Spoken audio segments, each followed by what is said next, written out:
Hi hello ಎಲ್ಲರೂ ಹೇಗಿದ್ದೀರಾ ಎಲ್ಲರೂ ಚೆನ್ನಾಗಿದ್ದೀರಾ ಅಂತ ಭಾವಿಸ್ತಾ ಇವತ್ತಿನ ವ್ಲಾಗ್ನ ಶುರು ಮಾಡ್ತಾ ಇದ್ದೀನಿ. ಸೊ ಇವತ್ತಿನ ದಿನ ಬಂದು ಜನವರಿ 1. ಸೊ ಎಲ್ಲರಿಗೂ ಹೊಸ ವರ್ಷದ ಆರ್ಥಿಕ ಶುಭಾಶಯಗಳು. ಏನಪ್ಪ ಇದು ಆಲೇ ಹೊಸ ವರ್ಷ ಆಗಿ ಒಂದು ವಾರದ ಮೇಲಾಗ್ತಿದೆ, ಇವಾಗ ವಿಶ್ ಮಾಡ್ತಿದ್ದಾಳೆ, ಈಗ ಹೊಸ ವರ್ಷದ್ದು ಬ್ಲಾಗ್ ಹಾಕಿದ್ದಾಳೆ ಅಂತ ಯಾರು ತಪ್ಪು ತಿಳ್ಕೊಬೇಡಿ. ಸೊ ಒಂದೆರಡು ದಿನ ಗ್ಯಾಪ್ ಆಯಿತು.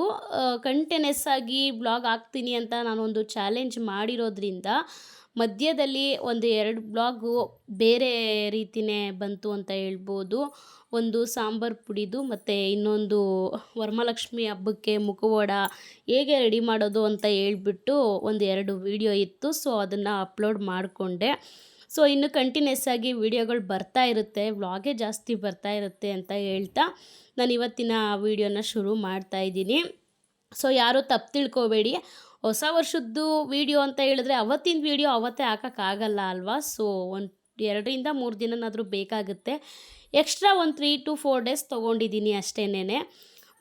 ಮತ್ತು ಇನ್ನೊಂದು ಏನಂದರೆ ಎಲ್ಲ ಮಾಮೂಲಿ ಹೊಸ ಬ್ರೆಡ್ಶೀಟ್ ತೊಗೊಂಡಿದ್ದೆ ಅಲ್ವಾ, ನಾನು ಮೀಶೋದಲ್ಲೇ ಪರ್ಚೇಸ್ ಮಾಡಿದ್ದೆ. ಸೊ ಆ ಬ್ರೆಡ್ಶೀಟು ಹಾಕೋಣ ಇವತ್ತು ಹೊಸ ವರ್ಷಕ್ಕೆ ಅಂತ ಹೇಳ್ಬಿಟ್ಟು ಹಾಸಿಗೆಗೆ ಹಾಕಾಯಿತು. ಅದು ಆಗಿದ್ದಾದಮೇಲೆ ನಾನೊಂದು ಸ್ಯಾರಿ ಧನಲಕ್ಷ್ಮಿ ಪೂಜೆ ಅಂತ ಹೇಳಿ ನಾನು ಮಾಡಿದ್ದೆ ಅಲ್ವಾ. ಸೊ ಆ ದೇವಿಗೆ ಉಡಿಸಿದ್ದು ಇದು royal blue colour georgette sari ಆಗಿರುತ್ತೆ. ಸೊ ಇದು ದೇವ್ರಿಗೆ ಉಡಿಸಿದ್ದಾದಮೇಲೆ ನಾನು ಹಾಕೋಬೇಕು, ಏನಕ್ಕೆ ಹೊಲಿಸ್ಕೊಳ್ಳಿ ಅಂತ ಯೋಚನೆ ಮಾಡ್ತಿದ್ದೆ. ಬಟ್ ಇವಾಗ ಏನು ಫಂಕ್ಷನ್ಸ್ ಏನೂ ಇರಲಿಲ್ಲ, ಬಿಡು ಇನ್ಯಾವ ಹಬ್ಬಗಳು ಇಲ್ಲ, ಇನ್ನು ನೆಕ್ಸ್ಟ್ ಇರೋದೇ ಸಂಕ್ರಾಂತಿ ಹಬ್ಬಕ್ಕೆ ಅಂತ ಹೇಳ್ಬಿಟ್ಟು ಹೊಲಿಸ್ಕೊಂಡಿದ್ದೆ. ಅವರು ಕೊಟ್ಟಿದ್ದರು ಸ್ಯಾರಿನ. ಇವೆಲ್ಲ ರೆಡಿಯಾಗಿದೆ, ಸುಮಾರು ಒಂದು 15 ದಿನ ತಿಂಗಳೇ ಆಗಿತ್ತು ಅಂತ ಅನ್ಕೋತೀನಿ. ಬಟ್ ಅವ್ರು ಇವಾಗ ಕೊಟ್ಟರು. ಸರಿ ಎಲ್ಲ ಕರೆಕ್ಟಾಗಿದೆಯಾ ಏನು ಅಂತ ಎಲ್ಲ ಚೆಕ್ ಮಾಡ್ಕೋತಾ ಇದ್ದೆ. ಅದು ಚೆಕ್ ಆದಮೇಲೆ ಸ್ನಾನ ಎಲ್ಲ ಮಾಡಿಕೊಂಡು ಮನೆ ಕ್ಲೀನಿಂಗ್ ಕೆಲಸಗಳೆಲ್ಲ ಮುಗಿಸಿ, ಯಾವಾಗಲೂ ಗುಡಿಸೋದು, ಒರೆಸೋದು, ತೊಳೆಯೋದು ಇದನ್ನೇ ತೋರಿಸ್ತಿದ್ರೆ ಬೇಜಾರಲ್ವ ನೋಡೋದಕ್ಕೂ. ಸೊ ಅದಕ್ಕೆ ಎಲ್ಲ ಕ್ಲೀನಿಂಗ್ ಕೆಲಸಗಳೆಲ್ಲ ಮುಗಿಸಿ ಸ್ನಾನ ಮಾಡ್ಕೊಂಡು ಬಂದು ಪೂಜೆ ಮಾಡೋಣ ಅಂತ ಹೇಳಿ ಪೂಜೆ ಮಾಡ್ತಾಯಿದ್ದೆ. ಇನ್ನು ಇವತ್ತು ಹೊಸ ವರ್ಷ ಆಗಿರೋದ್ರಿಂದ ದೇವ್ರ ಹತ್ರ ನಾನು ಕೇಳ್ಕೊತಿದ್ದಿದ್ದು ಒಂದೇ. ಸೊ ಈ ವರ್ಷ ನನ್ನ ಜೀವನದಲ್ಲಿ ಈ ವರ್ಷ ಅಲ್ಲ, ಲಾಸ್ಟ್ ಇಯರ್ ನನ್ನ ಜೀವನದಲ್ಲಿ 2025 ಏನೇನು ನಡೀತೋ ಅದೆಲ್ಲ ಒಂದು ಕೆಟ್ಟ ಕನಸು ಅಂತ ಹೇಳಿ ಮರೆಯೋ ಥರ ಶಕ್ತಿ ನನಗೆ ಕೊಡಪ್ಪ. ಇನ್ನು ಮುಂದೇನಾದ್ರೂ ಅದನ್ನೆಲ್ಲ ಬಿಟ್ಟು ಬಾಳೋ ಅಂಥ ಶಕ್ತಿ ಕೊಡಪ್ಪ ಅಂತಲೇ ನಾನು ಕೇಳ್ಕೊತೀನಿ.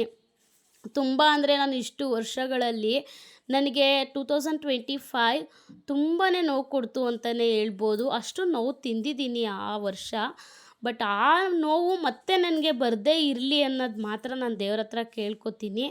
ಅದನ್ನೇ ಕೇಳಿಕೊಂಡು ಇವಾಗಿಂದ ಹೊಸ ಹೆಜ್ಜೆ ಇಡ್ತಿದ್ದೀನಿ ತಂದೆ.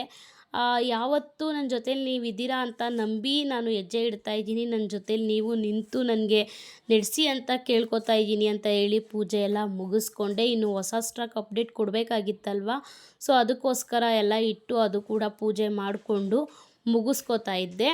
ಇನ್ನು ಪೂಜೆ ಎಲ್ಲ ಮಾಡಿ ಮುಗಿಸಿದ್ದಾದಮೇಲೆ ಹೊಟ್ಟೆ ಮಾತ್ರ ತುಂಬಾ ಹಶ್ವಾಗ್ತಿತ್ತು. ಸೊ ಮಕ್ಳಿಗೂ ರಜೆ ಇತ್ತು.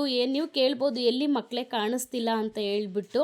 ಅವರು ಕೆಳಗಡೆ ಹೋಗಿ ಆಡೋದಕ್ಕೆ ನಿಂತ್ಕೊಬಿಟ್ರು. ಎದುರುಗಡೆ ಮನೆಯಲ್ಲಿ ಒಂದು ಹುಡುಗಿ ಇದೆ ಪಾಪ, ಆ ಮಗುನು ಒಂಟಿಯಾಗಿ ಕೂತಿರುತ್ತೆ. ಅವರಮ್ಮ ಬಂದು ಡ್ಯೂಟಿಗೆ ಟೈಲರಿಂಗ್, ಅವ್ರಿಗೆ ಬ್ಲೌಸ್ ಹೊಲಿಯೋದಕ್ಕೆ ಕೊಟ್ಟಿದ್ದು ನಾನು. ಸೊ ಅವರು ಟೈಲರ್ ಅಂಗಡಿಗೆ ಹೋಗ್ಬಿಡ್ತಾರೆ. ಪಾಪ ಹುಡುಗಿ ಒಂದೇ ಇರುತ್ತೆ ಮನೆಯಲ್ಲಿ. ಬನ್ನಿ ಬನ್ನಿ ಅಂತ ಕರೀತಾನೆ ಇರುತ್ತೆ. ಅವರು ಅದು ಹೆಂಗೆ ಬಿಟ್ಟೋಗ್ತಾರೋ ಹುಡುಗಿನ ಒಂದೇ ಗೊತ್ತಿಲ್ಲ. ಅಂದರೆ ಒಬ್ಬಳನ್ನೇ ಬಿಟ್ಟೋಗಲ್ಲ, ಅವ್ರ ಅಪ್ಪ ಇರ್ತಾರೆ. ಸೊ ಅದಕ್ಕೋಸ್ಕರ ಈ ಮಕ್ಕಳನ್ನ ಕರೀತಾನೆ ಇರ್ತದೆ ಆ ಹುಡುಗಿ. ಮಕ್ಕಳಿಬ್ಬರು ಹೊರಟುಬಿಟ್ಟಿದ್ರು ಅವ್ರ ಮನೇಲಿ ಆಡ್ತೀವಿ ಅಂತ. ಕೆಳಗಡೆ ಎಲ್ಲ ಆದರೆ ನಾನು ಬಿಡೋದಿಲ್ಲ ರೋಡಲ್ಲಿ. ಬಿಡು ಅವ್ರ ಮನೇಲಲ್ವ ಆಟಾಡ್ತಿದ್ದಾರೆ ಅಂತೇಳಿ ಬಿಟ್ಟೆ. ಹೋದವರು ಬರಲೇ ಇಲ್ಲ. ಟಿಫನ್ ತಿಂದ್ಬಿಟ್ಟು ಹೋದವರು ರೋಟಿ ತೊಗೊಂಬಂದಿದ್ರು ನೈಟು. ಸೊ ಆ ರೋಟಿನೇ ಬಿಸಿ ಮಾಡಿಕೊಂಡು ಇದು ಕಾಬೂಲ್ ಕಡಲೆ ಹಾಕಿ ಗೊಜ್ಜು ಮಾಡ್ಕೊಂಡಿದ್ದೆ. ಸೊ ಅದನ್ನು ಟಿಫನ್ನ ತಿಂದು ಮುಗಿಸ್ಬಿಟ್ಟು ಇನ್ನು ಇವತ್ತು ಬಂದು ಯಾವುದೇ ಹೊಸ ವರ್ಷ ಆಗಿರಲಿ ಏನೇ ಆಗಿರಲಿ ನಮ್ಮ ಕೆಲಸಗಳಂತೂ ಯಾವತ್ತೂ ನಿಲ್ಲಲ್ಲ, ನಡೀತಾನೆ ಇರುತ್ತೆ. ಸೊ ನಮ್ಮ ಕೆಲಸಗಳಾಗಿರ್ಬೋದು, ಕೆಲಸ ಅಂತ ಅಂದರೆ ಬಿಸ್ನೆಸ್ ಪರವಾಗಿ ನಾನು ಮಾತಾಡ್ತಾ ಇಲ್ಲ, ಪ್ರತಿಯೊಂದು ಹೆಣ್ಮಕ್ಳು ಪರವಾಗಿ ನಾನು ಮಾತಾಡ್ತಾ ಇರೋದು. ಅಡುಗೆ ಮಾಡೋರಾಗಿರ್ಬೋದು, ನೆಲ ಗುಡಿಸೋದು, ಒರೆಸೋದು, ಪೂಜೆ, ಬಟ್ಟೆ, ಪಾತ್ರೆ ಈ ರೀತಿಯಾಗಿ ಪ್ರತಿಯೊಂದು ಕೆಲಸಗಳು ಇದ್ದೇ ಇರುತ್ತೆ. ನಮ್ಮ ಹೆಣ್ಮಕ್ಳಿಗೆ ಮಾತ್ರ ಯಾವತ್ತೂ ಹೊಸ ವರ್ಷ ಅನ್ನೋದು ಇರೋದೇ ಇಲ್ಲ. ಹೊಸ ವರ್ಷ ಅಂತ ಹೇಳಿದ್ರೆ ಏನು ಅಂತ ಹೇಳಿದ್ರೆ ಒಂದು ಜಸ್ಟ್ ಹೊಸ ಬಟ್ಟೆ ಹಾಕೋತೀವಿ, ಅದೊಂದೇ ಹೊಸ ವರ್ಷ, ಇನ್ನೇನು ಇಲ್ಲ. ಕ್ಯಾಲೆಂಡ್ರು ಚೇಂಜ್ ಆಗುತ್ತೆ ಇಷ್ಟೇ. ನಮ್ಮ ಯಜಮಾನರು ಸುಮಾರು ಸಲ ರೇಗಿಸ್ತಾನೆ ಇರ್ತಾರೆ, ನೀನು ಯಾವ ದೇಶದವಳು, ಏನಕ್ಕೆ ಸೆಲೆಬ್ರೇಷನ್ ಮಾಡ್ತಿದ್ಯಾ ಹೊಸ ವರ್ಷನ, ಹಂಗೆ ಹಿಂಗೆ ಅಂತ ಹೇಳ್ಬಿಟ್ಟು ಸುಮಾರು ತಲೆ ತಿಂತಾನೆ ಇರ್ತಾರೆ. ಸೊ ಜಸ್ಟ್ ಕ್ಯಾಲೆಂಡರ್ ಚೇಂಜ್ ಆಗಷ್ಟು ಅಷ್ಟೇ ಅಮ್ಮ. ನಮ್ಮದೇನಿದ್ರು ಯುಗಾದಿ ಹಬ್ಬದಲ್ಲಿ ನಾವು ಹೊಸ ವರ್ಷ ಮಾಡೋದು, ಏನಕ್ಕೆ ನೀವು ಇದನ್ನು ಸೆಲೆಬ್ರೇಷನ್ ಮಾಡ್ತೀರಾ ಹಂಗೆ ಹಿಂಗೆ ಅಂತ ಹೇಳ್ಬಿಟ್ಟು ನಮ್ಮ ಯಜಮಾನ್ರು ಹೇಳ್ತಾನೆ ಇರ್ತಾರೆ. ಅದು ಅವಾಗಿಂದ ರೂಢಿ ಮಾಡ್ಕೊಂಡು ಬಂದ್ಬಿಟ್ಟಿದ್ದೀವಿ. ಸಡನ್ಲಿ ನಿಲ್ಲಿಸು ಅಂತ ಅಂದರೆ ಹೆಂಗೆ ನಿಲ್ಸೋದಕ್ಕಾಗುತ್ತೆ, ಅದು ಆಟೋಮೆಟಿಕ್ಲಿ ಅದು ಬಂದ್ಬಿಡುತ್ತೆ. ಹೌದು, ನಮ್ಮ ಯಜಮಾನ್ರು ಹೇಳ್ತಿರೋದು ಕರೆಕ್ಟ್, ಇವ್ರು ಹೇಳ್ತಿರೋದು ನಮ್ದಲ್ಲ. ಇದು ನಮ್ದಿರೋದು ಏನಂದರೆ ಇಯರ್ ಚೇಂಜ್ ಆಗುತ್ತೆ, ಕ್ಯಾಲೆಂಡ್ರ್ ಚೇಂಜ್ ಆಗುತ್ತೆ, ಹೊಸ ವರ್ಷ ಶುರುವಾಗುತ್ತೆ ಅಷ್ಟೇ ಅನ್ಕೋಬೇಕಾಗಿರೋದು. ಹೊಸ ವರ್ಷ ಅಂತ ಇರೋದು ನಮಗೆ ಯುಗಾದಿ ಹಬ್ಬ. ಕರೆಕ್ಟು ಇವ್ರು ಹೇಳೋದು ಅಂತ ನಾನು ಯೋಚನೆ ಮಾಡ್ತೀನಿ. ಬಟ್ ಒಂದೊಂದು ಸಲ ಏನನ್ಸ್ಬಿಡುತ್ತೆ ಅಂದರೆ ಅದು ರೂಢಿ ಬಂದ್ಬಿಟ್ಟಿದ್ದೀವಿ ಅಲ್ವಾ ಅವಾಗಿಂದ, ಆ ಕಾರಣಕ್ಕೋಸ್ಕರ ಅದು ಮೈಂಡಲ್ಲಿ ಕೂತ್ಕೊಬಿಟ್ಟಿರುತ್ತೆ, ಸೆಟ್ ಆಗಿಬಿಟ್ಟಿರುತ್ತೆ. ಸೊ ಅದಕ್ಕೋಸ್ಕರ ನಾವು ಅದನ್ನು ಮುಂದುವರ್ಸ್ಕೊಂಡು ಹೋಗ್ತಾನೆ ಇದ್ದೀವಿ. ಬಟ್ ಏನಂದರೆ ಮೊದಲೆಲ್ಲ ಕೇಕೆಲ್ಲ ಕಟ್ಟಿಂಗ್ ಆಗಿರ್ಬೋದು, 12 ಗಂಟೆ ತನಕ ಕಾದು ಎಲ್ಲ ಕಟ್ಟಿಂಗ್ ಎಲ್ಲ ಮಾಡಿ ಎಲ್ಲ ಸೆಲೆಬ್ರೇಷನ್ ಮಾಡ್ತಿದ್ವಿ, ಎಂಜಾಯ್ ಮಾಡ್ತಿದ್ವಿ. ಫೈನಲಾಗಿ ಸಣ್ಣ ಪುಟ್ಟ ಪಾರ್ಟಿಗಳು ಮಾಡಿಕೊಂಡು, ನಾನ್ ವೆಜ್ ಮಾಡಿಕೊಂಡು ಈ ಥರ ಮನೇಲೇ ಮಾಡ್ಕೋತಾ ಇದ್ವಿ. ಬಟ್ ಇವಾಗ ಒಂದು 3 ವರ್ಷದಿಂದ ನಮ್ಮ ಯಜಮಾನ್ರು ಬೇಡ ಅಮ್ಮ, ಏನಕ್ಕೆ ಸುಮ್ಮನೆ ಕೇಕು ಅಂತ ಕಟ್ ಮಾಡಿಕೊಂಡು ವೇಸ್ಟ್ ಮಾಡಿಕೊಂಡು ಬೇಡ ಅಂತ ಹೇಳಿರೋದ್ರಿಂದ ಅದೊಂದು ಸ್ಕಿಪ್ ಮಾಡಿಬಿಟ್ಟಿದ್ದೀವಿ ಕೇಕ್ನ. ಅದೊಂದು ಬೇಡ ಅಂತ ಹೇಳ್ಬಿಟ್ಟು ನಿಲ್ಲಿಸ್ಬಿಟ್ಟಿದ್ದೀವಿ. ಸೊ ಪರವಾಗಿಲ್ಲ.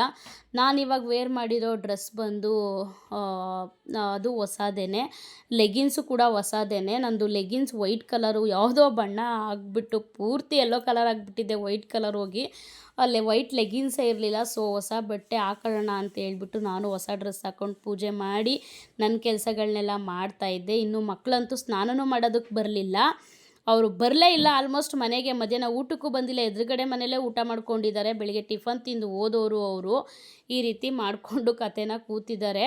ಇನ್ನು ನಾನು ವೀಡಿಯೋಸ್ ಎಲ್ಲ ಅಪ್ಲೋಡ್ ಮಾಡೋದಾಗಿರ್ಬೋದು ಎಲ್ಲ ಮುಗಿಸ್ದೆ. ಸ್ವಲ್ಪ ಒಂದೇ ಒಂದು ಪ್ಯಾಂಟ್ ಇತ್ತು ಸ್ಟಿಚ್ ಹಾಕೋದು, ಅದೊಂದು ಸ್ಟಿಚ್ ಹಾಕೊಂಡ್ಬಿಡೋಣ ಅಂತ ಹೇಳ್ಬಿಟ್ಟು ಅದನ್ನು ಸ್ಟಿಚ್ ಹಾಕ್ತಾ ಕೂತಿದ್ದೆ. ನೋಡಿ ಹೊಸ ಕಲೆಕ್ಷನ್ಸ್ ಬಂದಿದೆ, ತುಂಬಾ ಚೆನ್ನಾಗಿದೆ ಸ್ಯಾರಿ. ಇದು ಈ ಕಲರ್ ಮತ್ತು ತುಂಬಾ ಚೆನ್ನಾಗಿ ಟ್ರೆಂಡಿಂಗಲ್ಲಿ ಓಡ್ತು ಅಂತ ಹೇಳ್ಬೋದು. ಸೊ ರಾಯಲ್ ಬ್ಲೂ ಅಂತ ಸುಮಾರು ಜನ ಕೇಳ್ತಾನೆ ಇರ್ತೀರ, ಅವ್ರಿಗೋಸ್ಕರ ತೊಗೊಂಬಂದಿದ್ದೀನಿ. ಇನ್ನು ಇದು ಬಂದು ಪಿಂಕ್ ಕಲರ್, ರಾಣಿ ಪಿಂಕ್ ಕಲರ್. ಇದು ಕೂಡ ರಾಯಲ್ ಬ್ಲೂಗೆ ಬ್ಲೂ ಕಾಂಬಿನೇಷನಲ್ಲಿ ಇದೆ. ಇದು ಮಾತ್ರ ತುಂಬಾ ಚೆನ್ನಾಗಿದೆ ಸ್ಯಾರಿ ಅಂತ ಹೇಳ್ಬೋದು. ಫುಲ್ಲು ಗ್ರ್ಯಾಂಡಲ್ಲಿ ಬರುತ್ತೆ ಸ್ಯಾರಿ, ಇದು ರಾಯಲ್ ಬ್ಲೂ ಆಗಿರುತ್ತೆ. ಸೊ ಇದು ಲೈಟ್ ಬ್ಲೂ, ರಾಮ ಬ್ಲೂಗೆ ನೆವಿ ಕಲರ್, ನೆವಿ ಅಲ್ಲ ಡಾರ್ಕ್ ಪರ್ಪಲ್ ಕಲರ್ ಬಾರ್ಡರ್ ಬರುತ್ತೆ. ಸೊ ಇದು ಕೂಡ ರಾಯಲ್ ಬ್ಲೂನೇ, ಗಂಡ ಬೇರುಂಡ ಡಿಸೈನಲ್ಲಿ ಬಂದಿದೆ. ಸೊ ಇದರಲ್ಲಿ 2 ಕಲರ್ ಅವೈಲೇಬಲ್ ಇದೆ. ಇದು ರಾಮ ಗ್ರೀನ್ ಕಲರ್ ಬರುತ್ತೆ. ಸೊ ಇನ್ನು ಪ್ಲಾಜಾ ಪ್ಯಾಂಟು ನೋಡ್ತಿರ್ಬೋದು, ಕಲರ್ಸು ತುಂಬಾ ಇದೆ.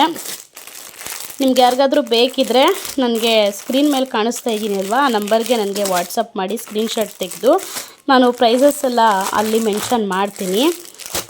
ಸೊ ಆಮೇಲೆ ಇನ್ನೂ ಕಲೆಕ್ಷನ್ಸು ಇನ್ನೂ ತುಂಬ ತರೋದಿತ್ತು, ಬಟ್ ಸ್ವಲ್ಪ ಮಾತ್ರ ತಂದಿರೋದು. ಏನಕ್ಕಂದರೆ ಆಲ್ರೆಡಿ ನನಗೆ ಹೊಡ್ತಾ ಬಿದ್ದಿದೆ ಅಲ್ವಾ, ಸೊ ಅದಕ್ಕೋಸ್ಕರ ಸ್ವಲ್ಪ ಮಾತ್ರ ತೊಗೊಬರ್ತಾಯಿದ್ದೀನಿ. ಇನ್ನು ಈ ಡಿಸೈನಲ್ಲಿ ಒಂದು ನಾನು ಆಗಲೇ ತೋರಿಸಿದ್ದೆ, ಲಾಸ್ಟ್ ಟೈಮ್ ಬಂದಿದ್ದ ಡಿಸೈನ್ಸು ಇದೆಲ್ಲ. ಸೊ ಮತ್ತೆ ಇದು ರೀಸ್ಟಾಕ್ ಆಗಿದೆ. ಸೊ ಇದಲ್ಲದೆ ಈಗ ನೆಕ್ಸ್ಟು ಪ್ಲೈನಲ್ಲಿ ತರಿಸಿದ್ದೀನಿ, ನೋಡ್ತಿರ್ಬೋದು ಪೂರ್ತಿ ಪ್ಲೈನಲ್ಲಿ ಬರುತ್ತೆ, ತುಂಬಾ ಚೆನ್ನಾಗಿದೆ ಇದು ಕೂಡ. ಮತ್ತು ಇನ್ನೊಂದು ಏನಂದರೆ ಪ್ಲಾಜಾ ಪ್ಯಾಂಟು ಕ್ವಾಲಿಟಿ ತೋರಿಸ್ತೀನಿ ನಾನು ನಿಮಗೆ, ಒಂದು ಓಪನ್ ಮಾಡಿ ನೋಡಿ ಎಷ್ಟು ಚೆನ್ನಾಗಿದೆ ಅಂತ ಹೇಳಿ. ಸಾಫ್ಟಾಗಿ ಬರುತ್ತೆ ಬಟ್ಟೆ ಮಾತ್ರ, ನಿಜವಾಗ್ಲೂ ತುಂಬಾ ಚೆನ್ನಾಗಿದೆ. ಇಲ್ಲಿ ಬಂದು ಎಲಾಸ್ಟಿಕ್ ಬರುತ್ತೆ, ಇದು ಥ್ರೆಡ್ ಸುಮ್ಮನೆ ಕೊಟ್ಟಿದ್ದಾರೆ ಅಷ್ಟೇ. ಅದು ತುಂಬಾ ಕ್ವಾಲಿಟಿ ಮಾತ್ರ ಸಾಫ್ಟಾಗಿದೆ, ಕಾಟನ್ ಮೆಟೀರಿಯಲ್ ಬರುತ್ತೆ. ಸೊ ಇನ್ನು ಇದರಲ್ಲಿ ಬಂದು ನಾನು ಆಲ್ರೆಡಿ 2 ಪೀಸ್ ತೊಗೊಂಬಂದಿದ್ದೆ, ನೋಡೋಣ ಅಂತ ಹೇಳಿ. ಇದು ಡಿಸೈನ್ ಬಂದು ಬೇರೆ ಡಿಸೈನ್ ಬರುತ್ತೆ, ಇದು ಬಂದು ಬೇರೆ ಡಿಸೈನಲ್ಲಿ ಇದೆ. ಸೊ ಇವಾಗ ಸ್ವಲ್ಪ ಬೇರೆ ಡಿಸೈನಲ್ಲಿ ಬಂದಿದೆ ಅಂತಲೇ ಹೇಳ್ಬೋದು. ಇನ್ನು ಇದಾದಮೇಲೆ ಇದಂತೂ ಎಷ್ಟು ಟ್ರೆಂಡಿಂಗಲ್ಲಿ ಓಡ್ತಿದೆ ಅಂತ ಹೇಳೋದಕ್ಕೆ ಅಸಾಧ್ಯ, ಅಷ್ಟು ಚೆನ್ನಾಗಿ ಓಡ್ತಿದೆ. ಅದರಲ್ಲಂತೂ ಗ್ರೀನ್ ಕಲರ್ ಅಂತೂ ತುಂಬಾ ಓಡ್ತಾ ಇದೆ ಅಂತ ಹೇಳ್ಬೋದು. ಇನ್ನು ಇದು ಬಂದು ಸಿಂಗಲ್ ಲೇಯರಲ್ಲಿ ಬರುತ್ತೆ. ಇದು ಪೆಂಡೆಂಟ್ ಬರುತ್ತೆ, ಲಕ್ಷ್ಮಿ ಪೆಂಡೆಂಟು. ಇದು ಬಂದು ಡಬಲ್ ಲೇಯರಲ್ಲಿ ಬರುತ್ತೆ. ನೋಡ್ತಾ ಇರ್ಬೋದು, ಡಿಸೈನ್ಸ್ ಎಲ್ಲ ಪೆಂಡೆಂಟ್ ಡಿಸೈನ್ಸ್ ಸೇಮ್ ಬರುತ್ತೆ. ಇನ್ನು ಅದಾದಮೇಲೆ ಇನ್ನು ಈ ಕಲರ್ ಅಂತೂ, ಈ ಸರ ಅಂತೂ ಹೇಳೋದೇ ಬೇಡ, ಅಷ್ಟು ಚೆನ್ನಾಗಿ ನನ್ನ ಹತ್ರ ಓಡಿದೆ ಅಂತಲೇ ಹೇಳ್ಬೋದು. ಇನ್ನು ಇದು ವೈಟ್ ಕಲರ್ ಬರುತ್ತೆ. ಅದಾದಮೇಲೆ ನೆಕ್ಸ್ಟು ಇದೆಲ್ಲ ಪೂರ್ತಿ ಅಷ್ಟೇ ವೈಟಲ್ಲೇ ತೊಗೊಂಬಂದಿದ್ದೀನಿ. ಇನ್ನು ಅದಾದಮೇಲೆ ಇದು ಸ್ವಲ್ಪ ಇದು ಕಾಸ್ಟ್ಲಿ ಇದೆ. ಇದು ರೈಟು ಸ್ವಲ್ಪ ಜಾಸ್ತಿ ಇದೆ, ಇದು ರೈಟ್ ಕಮ್ಮಿ ಇದೆ. ಪ್ರತಿಯೊಂದು ಯಾವುದ್ರದ್ದೇ ಒಂದು ರೈಟ್ ಬೇಕಿದ್ರು ಅಂತ ಹೇಳಿದ್ರು ನನಗೆ ಸ್ಕ್ರೀನ್ಶಾಟ್ ತೆಗೆದು ನನಗೆ ವಾಟ್ಸಪ್ ಮಾಡಿ, ರೈಟ್ ನಾನು ಮೆನ್ಷನ್ ಮಾಡ್ತೀನಿ ಆವಾಗ ನಿಮಗೆ. ಸೊ ಇದೊಂದು ಸರ ರೆಡ್ ಕಲರು. ಆಮೇಲೆ ಅದಾದಮೇಲೆ ಇದೊಂದಿದೆ ಗ್ರೀನ್ ಕಲರ್ದು. ಇನ್ನು ನೆಕ್ಸ್ಟು ಇದೊಂದು ಕಲರ್. ಇದರಲ್ಲಿ ಲಕ್ಷ್ಮಿ ಪೆಂಡೆಂಟು ಬರಲ್ಲ. ಲಕ್ಷ್ಮಿ ಪೆಂಡೆಂಟ್ ಇಷ್ಟಪಡದೇ ಇರೋರು ಇದನ್ನು ಪರ್ಚೇಸ್ ಮಾಡ್ಬೋದು. ಇನ್ನು ಅದಾದಮೇಲೆ ಇದು ಬ್ಲ್ಯಾಕ್ ಕಲರಲ್ಲಿ ಬರುತ್ತೆ. ಸೊ ಎಲ್ಲದಕ್ಕೂ ಮ್ಯಾಚ್ ಆಗುತ್ತೆ ಇದು. ಅದಾದಮೇಲೆ ಇನ್ನು ನೆಕ್ಸ್ಟು ಇದೊಂದು ವೈಟ್ ಕಲರ್ದಿದೆ. ಸೊ ವೈಟು ಕೂಡ ತುಂಬಾ ಚೆನ್ನಾಗಿದೆ ಅಂತ ಹೇಳ್ಬೋದು. ಇದ್ರ ಬಗ್ಗೆ ಹೇಳೋದಾದರೆ ತುಂಬಾ ಚೆನ್ನಾಗಿ ಓಡ್ತು ಅಂತಲೇ ಹೇಳ್ಬೋದು. ಮತ್ತು ರೀಸ್ಟಾಕ್ ಆಗಿದೆ ಇದು ಕೂಡ. ನಿಮ್ಗೆ ಇದು ಇಷ್ಟರಲ್ಲಿ ಯಾವ್ದು ಬೇಕು ಅಂತ ಅಂದ್ರೂ ಸ್ಕ್ರೀನ್ಶಾಟ್ ತೆಗೆದು ಜಸ್ಟ್ ನನಗೆ ವಾಟ್ಸಪ್ ಮಾಡಿ. ಮತ್ತು ನಿಮಗೆ ಕ್ಯಾಶ್ ಆನ್ ಡೆಲಿವರಿ ಕೂಡ ಅವೈಲೇಬಲ್ ಇರುತ್ತೆ. ಸೊ ಆನ್ಲೈನ್ ಪೇಮೆಂಟ್ ಅಂತ ಏನಿದ್ರೋದಕ್ಕೆ ಹೋಗಬೇಡಿ, ಕ್ಯಾಶ್ ಆನ್ ಡೆಲಿವರಿನೂ ಕೂಡ ಅವೈಲೇಬಲ್ ಇರುತ್ತೆ. ನನಗೆ ಯಾವುದಕ್ಕೂ ವಾಟ್ಸಪ್ಗೆ ಮೆಸೇಜ್ ಮಾಡಿ, ನಾನು ನಿಮಗೆ ರಿಪ್ಲೈ ಮಾಡ್ತೀನಿ. ಓಕೆ, ನಾನು ಲಾಸ್ಟ್ ಬ್ಲಾಗಲ್ಲೇ ಹೇಳಿದೆ ನಿಮಗೆ, ನಾನು ಹೊಸ ಸ್ಟಾಕ್ನ ತೊಗೊಂಬಂದಿದ್ದೀನಿ. ನಾಳಿನ ವೀಡಿಯೋದಲ್ಲಿ ನಾನು ಅದನ್ನು ಅಪ್ಡೇಟ್ ಕೊಡ್ತೀನಿ ಅಂತ ಹೇಳ್ಬಿಟ್ಟು ನಾನು ಇನ್ಸ್ಟಾಗ್ರಾಮ್ಗೆ ಜಸ್ಟ್ ಹಂಗೆ ಶಾರ್ಟ್ಸಲ್ಲಿ ಒಂದು ವಿಡಿಯೋ ಕ್ಲಿಪ್ಪಿಂಗ್ಸ್ನ ತೆಗೆದು ಎಲ್ಲರಿಗೂ ವಿಶ್ ಮಾಡಿಬಿಟ್ಟು ಹೊಸ ನ್ಯೂ ಅಪ್ಡೇಟ್ನ ಕೊಟ್ಟಿದ್ದೆ. ಸೊ ಯೂಟ್ಯೂಬಲ್ಲಿ ಮಾತ್ರ ಕೊಟ್ಟಿರಲಿಲ್ಲ. ಸೊ ಸ್ವಲ್ಪ ಡಿಲೇ ಆಯಿತು ಅಂತಲೇ ಹೇಳ್ಬೋದು. ಆವತ್ತಿಂದು ಇನ್ನೂ ಶಾರ್ಟ್ಸ್ ಅಪ್ಲೋಡ್ ಮಾಡೋದಿತ್ತು, ಅದಕ್ಕೆಲ್ಲ ವೀಡಿಯೋಸ್ನ ಮಾಡಿಕೊಂಡು ಅಪ್ಲೋಡ್ ಮಾಡಿ ತುಂಬ ತುಂಬಾ ಕೆಲಸ ಇತ್ತು. ಬೇರೆ ದಿನಗಳಿಗಿಂತ ಹೊಸ ವರ್ಷದ ದಿನ ಹೋಲಿಸ್ಕೊಂಡ್ರೆ ನನಗಂತೂ ಪರ್ಸ್ನಲಿ ತುಂಬಾ ಕೆಲಸ ಇತ್ತು ಅಂತ ಹೇಳ್ಬೋದು. ಅದು ನಮಗೆ ಸ್ಟಾಕ್ ತೊಗೊಬರೋದಕ್ಕೆ ಟೈಮ್ ಇಲ್ಲದೆ ಅದಕ್ಕೂ ಸಡನ್ಲಿ ತೊಗೊಂಬಂದು ಅದನ್ನೆಲ್ಲ ವೀಡಿಯೋ ಮಾಡಿ ಅವತ್ತು ಮಾಡ್ಕೊಂಡಿದ್ದು ವೀಡಿಯೋ ಅವತ್ತೇ ಹಾಕಬೇಕು ಅಂದರೆ ಅಟ್ಲೀಸ್ಟ್ ಬೇರೆ ದಿನ ಸ್ಟಾಕ್ ಅಪ್ಡೇಟ್ ಅಂತ ಹೇಳಿ ವೀಡಿಯೋಸ್ ಎಲ್ಲ ಮಾಡ್ಕೊಂಡು ಎಡಿಟಿಂಗ್ ಮಾಡ್ಕೊಂಡು ರೆಡಿ ಮಾಡ್ಕೊಂಡಿದ್ರೆ ಹೊಸ ವರ್ಷದ ದಿನ ಪಟ್ಟಂತ ನಾವು ಅಪ್ಡೇಟ್ ಕೊಡ್ಬೋದು. ಬಟ್ ಅವತ್ತೇ ಮಾಡಿ ಅವತ್ತೇ ಅದನ್ನೆಲ್ಲ ಎಡಿಟಿಂಗ್ ಮಾಡಿ ವಾಯ್ಸ್ ಓವರ್ ಕೊಟ್ಟು ಅದನ್ನೆಲ್ಲ ನಾವು ಅಪ್ಡೇಟ್ ಮಾಡಬೇಕು ಅಂದರೆ ತುಂಬಾ ಸ್ವಲ್ಪ ಕೆಲಸ ಜಾಸ್ತಿನೇ ಆಯಿತು. ಅದ್ರ ಜೊತೆಗೆ ಯೂಟ್ಯೂಬ್ಗಳಿಗೆಲ್ಲ ವೀಡಿಯೋಸ್ಗಳು ಹಾಕೋದು, ಫೋಟೋ ಶೂಟ್ಗೆಲ್ಲ ಎಡಿಟ್ ಮಾಡ್ಕೊಂಡು ಅದನ್ನೆಲ್ಲ ರೆಡಿ ಮಾಡ್ಕೊಳ್ಳೋದು, ಕ್ಯಾಟ್ಲಾಗ್ ಅಪ್ಲೋಡ್ ಮಾಡೋದಕ್ಕೆ ಇದೆಲ್ಲ ಸಾಕಾಗೋಯ್ತು ಅಂತಲೇ ಹೇಳ್ಬೋದು. ಇನ್ನು ಕ್ಯಾಟ್ಲಾಗ್ ಎಲ್ಲ ಅಪ್ಲೋಡ್ ಮಾಡೋಣ ಅಂತೇಳಿ ಫೋಟೋಶೂಟ್ ಎಲ್ಲ ಮಾಡಿಕೊಂಡೆ. ಅದು ಯಾವುದೇ ರೀತಿ ವೀಡಿಯೋ ಕ್ಲಿಪ್ಪಿಂಗ್ಸ್ ನಾನು ತೆಗಿಯೋಕ್ಕೆ ಹೋಗಿಲ್ಲ. ಸೊ ಅದೆಲ್ಲ ಮುಗಿಸ್ಕೊಂಡು ಇನ್ನು ಕ್ಯಾಟ್ಲಾಗ್ ಎಲ್ಲ ರೆಡಿ ಮಾಡಿಕೊಂಡು ಅಪ್ಲೋಡ್ ಮಾಡೋಣ ಅಂತ ಕೂತ್ಕೊಂಡಿದ್ದೆ. ನನ್ನ ಕೆಲಸ ನಿಜವಾಗ್ಲೂ ಯಾವ ಹೊಸ ವರ್ಷ ಇರಲಿ, ಯಾವ ಹಬ್ಬ ಇರಲಿ, ಯಾವ ಹುಣ್ಣಿಮೆ ಇರಲಿ, ನನ್ನ ಕೆಲಸ ಯಾವತ್ತೂ ನಿಲ್ಲಲ್ಲ, ನಡೀತಾನೆ ಇರುತ್ತೆ. ಮನೆ ಕೆಲಸ ಆಗಿರ್ಬೋದು, ಬಿಸ್ನೆಸ್ ವರ್ಕ್ ಆಗಿರ್ಬೋದು, ಸ್ಟಾಪ್ ಆಗೋದೇ ಇಲ್ಲ. ಅಟ್ಲೀಸ್ಟ್ ಸ್ವಲ್ಪ ಬಿಸ್ನೆಸ್ಗೆ ಸ್ವಲ್ಪ ಸ್ಕಿಪ್ ಮಾಡಿ ರಜೆ ತೊಗೊಂಡು ರೆಸ್ಟ್ ಮಾಡೋಣ ಅಂತ ಅಂದ್ರೂ ನಂದು ಯೂಟ್ಯೂಬ್ದು ಮಾತ್ರ ಯಾವತ್ತೂ ನಿಲ್ಲಂಗೆ ಇಲ್ಲ. ಅದರಲ್ಲೂ ಎಕ್ಸ್ಪೆಷಲಿ ಇವತ್ತಿಂದ ನಾನು ಒಂದು ಚಾಲೆಂಜ್ನ ಕೂಡ ಅಕ್ಸೆಪ್ಟ್ ಮಾಡ್ಕೊಂಬಿಟ್ಟಿದ್ದೀನಿ.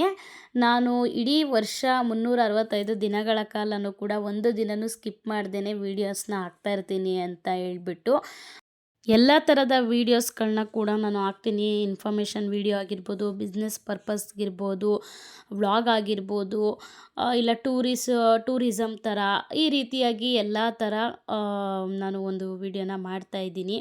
ಇನ್ನು ನನ್ನ ಪರ್ಸ್ನಲ್ಲಿ ಇರೋ ಅಂಥದ್ದು, ನನ್ನ ಲೈಫ್ ಸ್ಟೈಲ್ ಆಗಿರ್ಬೋದು, ಡೈಲಿ ವ್ಲಾಗ್ ಆಗಿರ್ಬೋದು, ಈ ರೀತಿಯಾಗಿ ಮಿಕ್ಸ್ ಆ್ಯಂಡ್ ಮ್ಯಾಚ್ ಕುಕ್ಕಿಂಗ್ ಆಗಿರ್ಬೋದು, ಈ ರೀತಿ ಮಾಡ್ಕೊಂಡು ಹೋಗ್ತಾ ಇರ್ತೀನಿ ಅಂತಲೇ ಹೇಳ್ಬೋದು. ಇನ್ನು ಇವತ್ತು ಸ್ವಲ್ಪ ಆಗಲೇ ಹೇಳ್ದಂಗೆ ನಂದು ಸ್ವಲ್ಪ ಕ್ಯಾಟ್ಲಾಗ್ ಎಲ್ಲ ಅಪ್ಲೋಡ್ ಮಾಡೋದಿತ್ತು. ಎಲ್ಲ ಮಾಡಿ ಮುಗಿಸೋಣ ಅಂತ ಹೇಳ್ಬಿಟ್ಟು ಮಾಡ್ತಾಯಿದ್ದೆ. ಸುಮಾರು ನನಗೆ ಮೀಶೋದಲ್ಲಿ ವರ್ಕ್ ಮಾಡ್ತಾ ಇರೋತವಿಂದ ಹಿಡಿದು ನನಗೆ ಸುಮಾರು 1.5 ತಿಂಗಳು ಹತ್ತತ್ರ ಆಗ್ತಿದೆ ಅಂತ ಅನ್ಕೋತೀನಿ. 1.5 ತಿಂಗಳಿಂದ ನಾನು ಮ್ಯಾಕ್ಸಿಮಮ್ ಅಂತ ಹೇಳಿದ್ರು ಒಂದು 2 to 3 ಅವರ್ಸ್ ನನಗೆ ಟೈಮ್ ಬೇಕೇ ಬೇಕು. ಅದಕ್ಕೋಸ್ಕರ ಪ್ಯಾಕಿಂಗ್ ಆಗಿರ್ಬೋದು, ಕ್ಯಾಟಲಾಗ್ ಅಪ್ಲೋಡ್ ಮಾಡೋದಾಗಿರ್ಬೋದು, ಫೋಟೋಸ್ ಹೊಡಿಯೋದಾಗಿರ್ಬೋದು, ಫೋಟೋಸ್ ಎಲ್ಲ ಎಡಿಟಿಂಗ್ ಮಾಡೋದಾಗಿರ್ಬೋದು, ಈ ರೀತಿಯಾಗಿ ಒಂದು 3 ಅವರ್ಸು, ಮತ್ತು ಏನಾದರೂ ಲೆಕ್ಕಾಚಾರಗಳು, ಅಮೌಂಟು, ಪೇಮೆಂಟು ಇದೆಲ್ಲ ಬರ್ಕೊಳ್ಳೋದಾಗಿರ್ಬೋದು. ಈ ರೀತಿ ಇನ್ನೂ ಡಾಟಾ ಎಂಟ್ರಿ ಮಾಡೋದು ತುಂಬಾ ಬ್ಯಾಲೆನ್ಸ್ ಇದೆ. ಅದೆಲ್ಲ ಬ್ಯಾಲೆನ್ಸ್ ಉಳಿಸ್ಕೊಂಬಿಟ್ಟಿದ್ದೀನಿ. ಕೂತ್ರೆ ಮಾತ್ರ ಒಂದು ವಾರ 15 ದಿನ ನನಗೆ ಅದೇ ಕೆಲಸ ಆಗುತ್ತೆ. ಅದೊಂದು ಬ್ಯಾಲೆನ್ಸ್ ಉಳಿಸ್ಕೊಂಡಿದ್ದೀನಿ ನನ್ನ ಬಿಸ್ನೆಸ್ ಪರ್ಪಸ್ದು. ಸ್ಟಾರ್ಟಿಂಗಿಂದ ಇಲ್ಲಿ ತನಕ ಏನು ಮಾಡಿದ್ದೀನಿ ಲಾಸ್ಟ್ ಇಯರು 31ಗೆ ಲಾಸ್ಟ್ ಮಾಡಬೇಕಿತ್ತು. ಅದು ಡಾಟಾ ಎಂಟ್ರಿ ಹೊಸ ವರ್ಷದಿಂದ ಹೊಸದಾಗಿ ಶುರು ಮಾಡಬೇಕಿತ್ತು. ಅದನ್ನು ಮಾಡೋದಕ್ಕೆ ಆಗ್ತಾ ಇಲ್ಲ. ಸೊ ತುಂಬಾ ಬ್ಯುಸಿ ಆಗಿಬಿಟ್ಟೆ. ಆಮೇಲೆ ಕ್ಯಾಟಲಾಗ್ ಎಲ್ಲ ಅಪ್ಲೋಡ್ ಮಾಡಿ ಆದಮೇಲೆ ನೆಕ್ಸ್ಟು 31st ಅಲ್ವಾ, ಎಲ್ಲ ನೆನ್ನೆಗೆ ಮುಗೀತು. ಇನ್ನು ಇವತ್ತಿಂದ ಹೊಸ ವರ್ಷ ಆಗಿರೋದ್ರಿಂದ ಇಲ್ಲಿ ತನಕ ನಾನು ಬಿಸ್ನೆಸ್ ಶುರು ಮಾಡಿ ಸುಮಾರು ಆಯಿತು, ಒಂದು 7-8 ತಿಂಗಳು ತನಕ ಹತ್ತತ್ರ ಆಗಿದೆ ಅಂತಲೇ ಅನ್ಕೋತೀನಿ.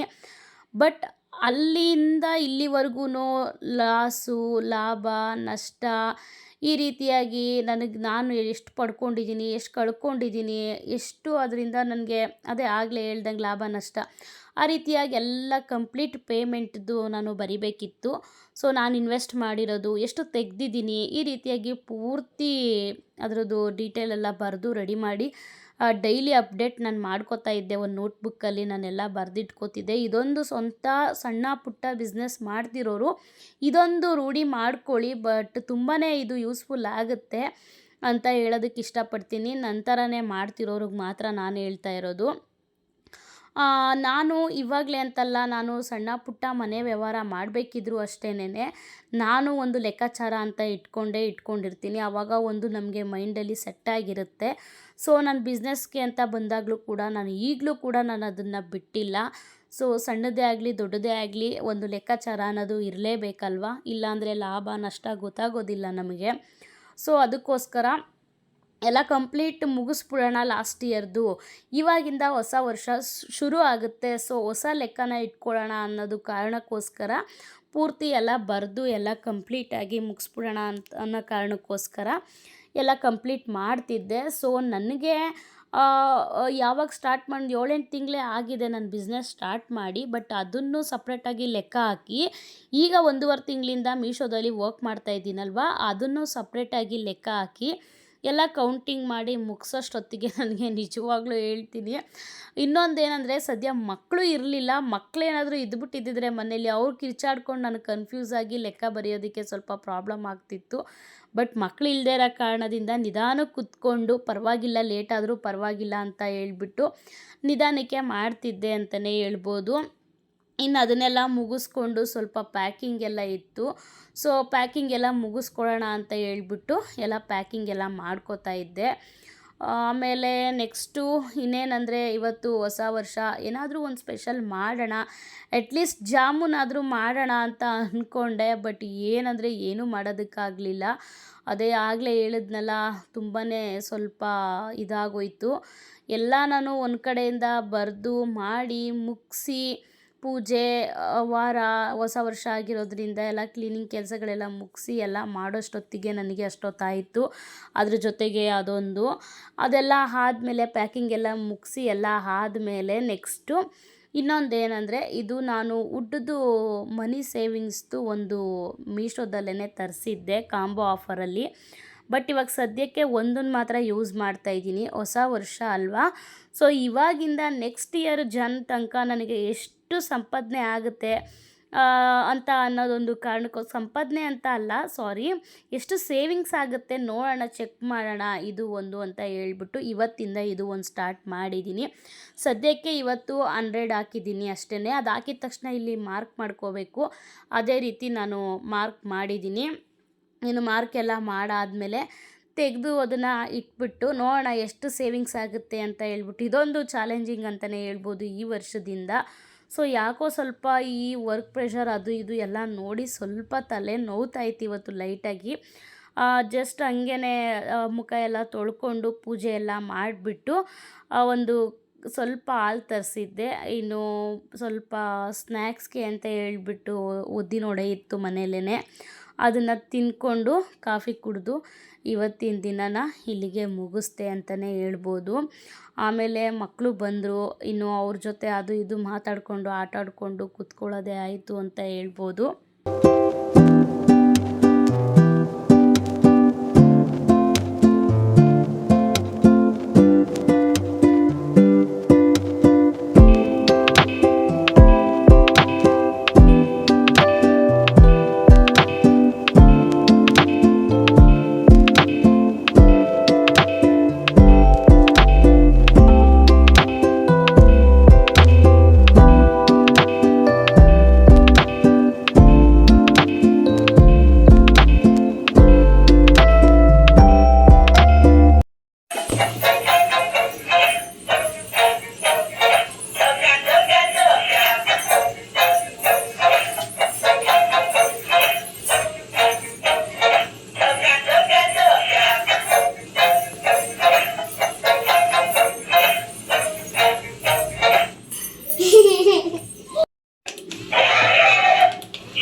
ಇದು ಯಾರು ಹೇಳ್ಕೊಟ್ಟಿದ್ದು ನಿಮ್ಮಿಬ್ರಿಗೂ? ಈಗ ಫಸ್ಟ್ ಇದ್ರ ಬಾಯಿ ಮುಚ್ಚಿಸು, ಕೊಡಿಲ್ಲ ಅದನ್ನ. ಯಾರು ಹೇಳ್ಕೊಟ್ಟಿದ್ದು?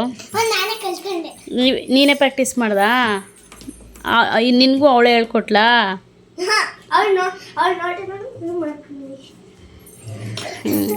ಸರಿ, ಆನ್ ಮಾಡಿದ್ದು ಮಾತಾಡೋದ್ರ ಜೊತೆಲಿ. ನೀನು ಮಾತಾಡು. ಏನು ಹೊಸ ವರ್ಷಕ್ಕೆ ಏನು ಇಬ್ರು ಹೊಸ ಹೊಸ ಬಟ್ಟೆ ಹಾಕೊಬಿಟ್ಟಿದ್ದೀರಾ? ಏ ಅಲ್ಲ ಹೇಳು.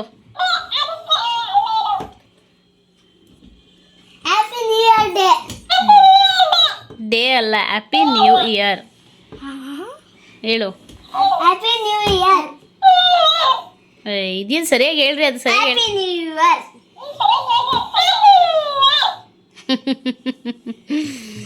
ಸೇಮ್ ಟು ಯು ಹೇಳ್ರಿ. Same to you. Same to you.